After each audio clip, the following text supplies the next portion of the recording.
Shalom, salam damai. Kita teruskan dengan Injil Matius bab 17 dengan judul perikop Yesus membayar bea untuk bait Allah. Ketika Yesus dan murid-muridnya tiba di Kapernaum, datanglah pemungut bait Allah kepada Petrus dan berkata, "Apakah gurumu tidak membayar bea 2 dirham itu?" Jawabnya, "Memang membayar." Dan ketika Petrus masuk rumah, Yesus mendahuluinya dengan pertanyaan, "Apakah pendapatmu, Simon? Dari siapakah raja-raja dunia ini memungut bea dan pajak? Dari rakyatnya atau dari orang asing?" Jawab Petrus, "Dari orang asing." Maka kata Yesus kepadanya, "Jadi bebaslah rakyatnya. Tetapi supaya jangan kita menjadi batu sandungan bagi mereka, pergilah memancing ke danau.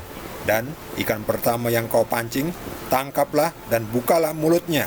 Maka engkau akan menemukan mata uang 4 dirham di dalamnya. Ambillah itu dan bayarkanlah kepada mereka, bagiku dan bagimu juga." Demikianlah sabda Tuhan. Yesus bicara soal pajak. Jadi dari 2000 tahun lalu itu sudah ada pajak. Pajak ini untuk membiayai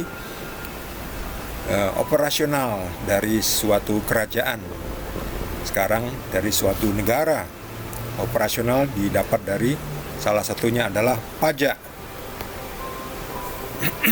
Yesus waktu itu juga taat, walaupun secara hukum Yesus yang adalah warga negara dari Israel itu tidak wajib membayar pajak, karena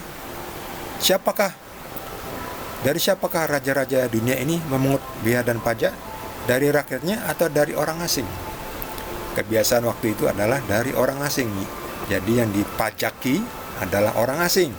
Jadi bebaslah rakyatnya. Jadi rakyatnya ternyata tidak membayar pajak waktu itu ya. Sekarang tetap saja warga negara, rakyat yang memiliki batas jumlah penghasilan tertentu mesti bayar pajak.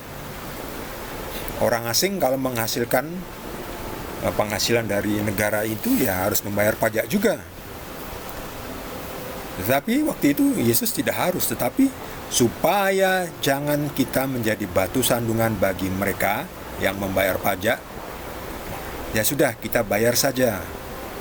Tapi bagaimana? Uangnya di mana? Jangan khawatir, pergilah memancing. Ikan pertama yang kau pancing, bukalah mulutnya, dan kau akan menemukan mata uang 4 dirham di dalamnya. Persis 4 dirham. Ambillah itu dan bayarkanlah kepada mereka, untukku dan untukmu juga. Jadi satu orang 2 dirham. Jadi ini pajaknya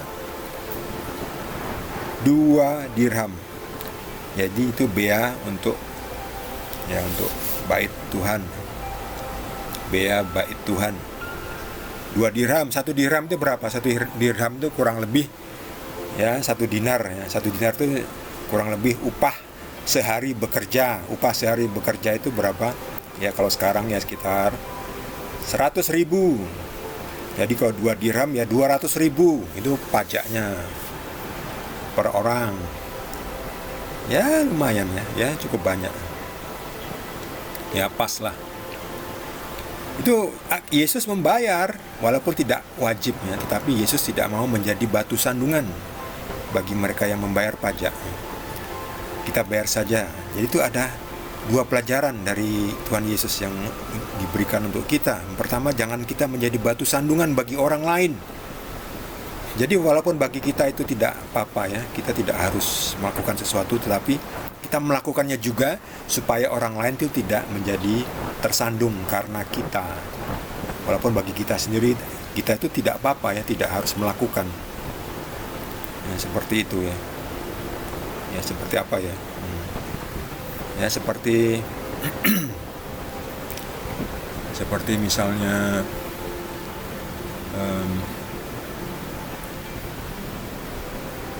seperti misalnya memakan daging babi. Bagi kita nggak apa-apa, bagi orang lain mungkin tidak boleh ya. Jadi kalau di depan mereka ya kita jangan makan daging babi ya, supaya tidak terjadi suatu pertengkaran. Jadi kita makan daging babi ya pada tempatnya. Kalau kita pada tempat yang salah ya sudah, kita jangan makan, seperti itulah. Jadi mengalah, istilahnya mengalah untuk sebuah kebaikan, walaupun kita sebetulnya bisa dan boleh, tapi karena ada orang lain maka kita ya sudah, untuk saat sekarang nggak usah dulu, seperti itu ya. Apalagi sebagai seorang pengikut Yesus ya, kita ya ada baiknya mengalah ya. Kita diajari untuk mengalah ya. Ya benar, pengikut Yesus itu mengalah ya. Tetapi tetap ngomong, jangan diam-diam aja ya.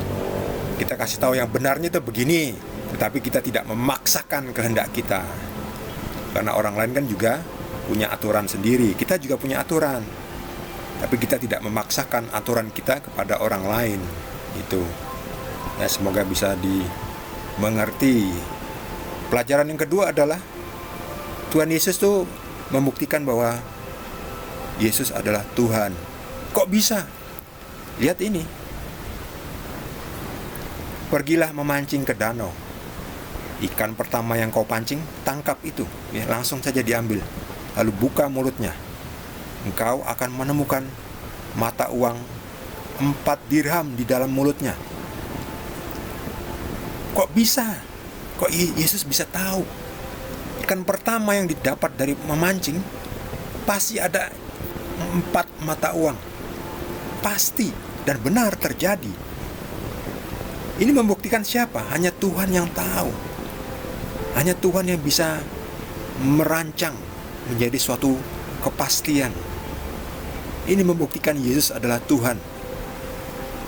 Injil itu penuh bukti. Isinya penuh dengan bukti bahwa Yesus adalah Tuhan. Apa buktinya ini? Salah satunya adalah Tuhan Yesus tahu apa yang akan terjadi.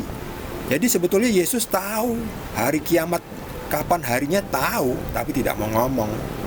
Ya memang tidak perlu. Makanya Yesus juga pernah mengatakan, kamu tidak usah urusan apa yang akan terjadi terhadap orang itu.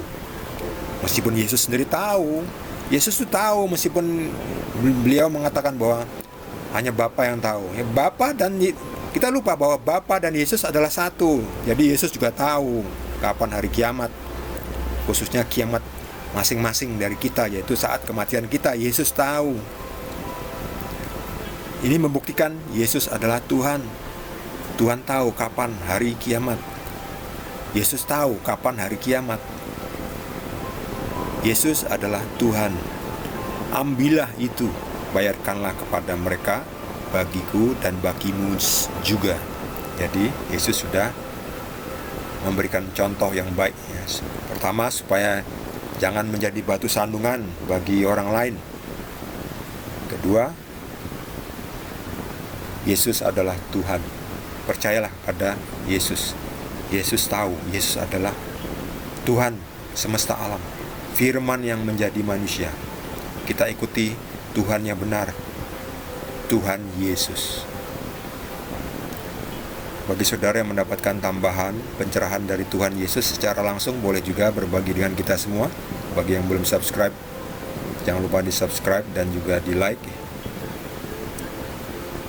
Kita akan lanjutkan dengan perikop dan mukjizat berikutnya, masih dari Injil Matius.